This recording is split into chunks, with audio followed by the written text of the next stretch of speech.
नमस्कार शेतकरी मित्रांनो. बरेच दिवस झाले आपल्या चॅनलवरती कुठल्याही प्रकारचे अपडेट आल्या नाहीत. पण इथून पुढे आपण रेग्युलर अपडेट देण्याचा प्रयत्न करणार आहोत.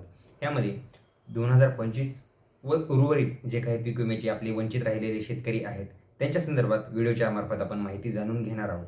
यामध्ये बऱ्याच शेतकऱ्यांना तांत्रिक भारांकनाच्या कारणामुळे बाहेर काढण्यात आले, वगळण्यात आलेलं आहे. हा सर्व मुद्दा काय आहे व कुठले शेतकरी पात्र आहेत व ज्यांना पैसे भेटलेले नाहीत, त्यांना किती तारखेपर्यंत त्यांच्या खात्यावर पैसे जमा होऊ शकतात, ही सगळी माहिती आपण व्हिडिओच्या मार्फत जाणून घेणार आहोत. तर व्हिडिओला काळजीपूर्वक शेवटपर्यंत नक्की बघा.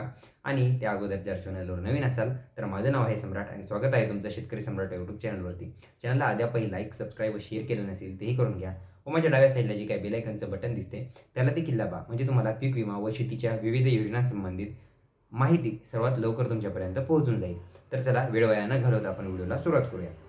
तर बघा शेतकरी मित्रांनो, तांत्रिक भारांकनाच्या कारणामुळे यवतमाळ त्याचबरोबर यवतमाळच्या आसपासचा जो काही भाग आहे तिथल्या बऱ्याचशा शेतकऱ्यांना वगळण्यात आलेला आहे. त्याचबरोबर धाराशिवच्या देखील बऱ्याच शेतकऱ्यांना वगळण्यात आलेले आहे. ही सेम कंडिशन 2022मध्ये देखील झाली होती. त्याचीच पुनरावृत्ती सरकार हे 2025मध्ये देखील 2025-26मध्ये देखील करत आहे. हे अतिशय लाजिरवाणी बाब आहे.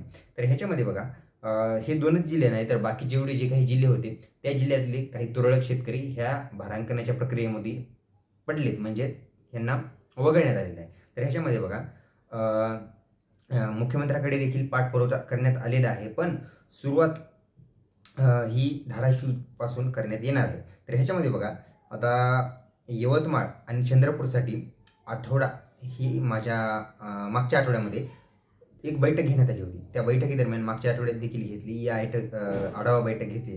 त्या बैठकीदरम्यान हे जेवढे शेतकरी बाहेर निघलेले आहेत, म्हणजे भारांकनाच्या प्रक्रियेमध्ये जेवढे शेतकऱ्यांना अपात्र ठरवून बाहेर काढण्यात आलेले आहे यादीमध्ये, त्या शेतकऱ्यांना पैसे मिळावे ही सर्वांना बाहेर न जाऊ देता पीक विमाचे जेवढे काही राहिलेले शेतकरी आहेत त्यांचे पैसे त्यांच्या खात्यावर जावे ह्याच्यासाठी कृषी मंत्र्याकडून आवाहन देण्यात आलेलं आहे.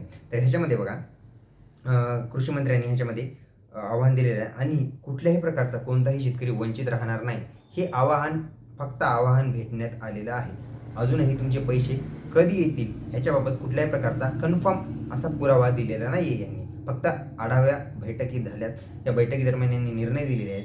जोपर्यंत ह्यांचा कुठल्याही प्रकारचा येत नाही तोपर्यंत शेतकऱ्यांना पैसे भेटतील का नाही ह्याच्याबाबतचा संभ्रम तुमच्या आमच्या सगळ्यांच्या डोक्यामध्ये आहे.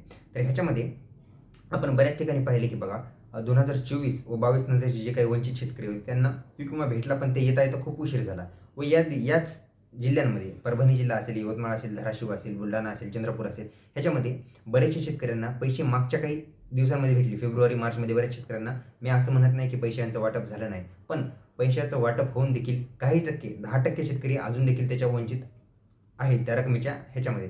तर ह्याच शेतकऱ्यांसंदर्भात हे आढावा बैठकी घेण्यात आलेल्या आहेत, पण बैठकी घेऊन कधी तुमच्या खात्यावर पैसे येईल याच्याबाबतचा कुठलाही अजून पुरावा भेटलेला नाही.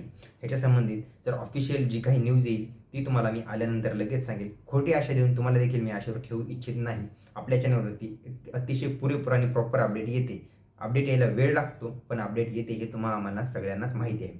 जर तुम्हाला मी दिलेली माहिती महत्त्वाची वाटत असल्यास तुमचे इतर शेतकरी जे काही बांधव आहेत त्यांना देखील चॅनल शेअर करा, लिंक शेअर करा, चॅनल सबस्क्राईब करायला व बेल आयकॉन दाबायला सांगा.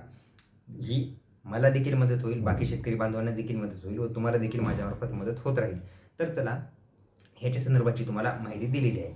यामध्येच जे शेतकरी वगळण्यात आलेले आहेत त्यांची यादी जर मला भेटली तर ते तुमच्यापर्यंत लवकरच मी पोहोचवण्याचा प्रयत्न होईल तेवढा लवकर करेन. तर चला, अशीच महत्त्वाची माहिती घेऊन आपण पुढच्या व्हिडिओमध्ये भेटूया. तोपर्यंत नमस्कार.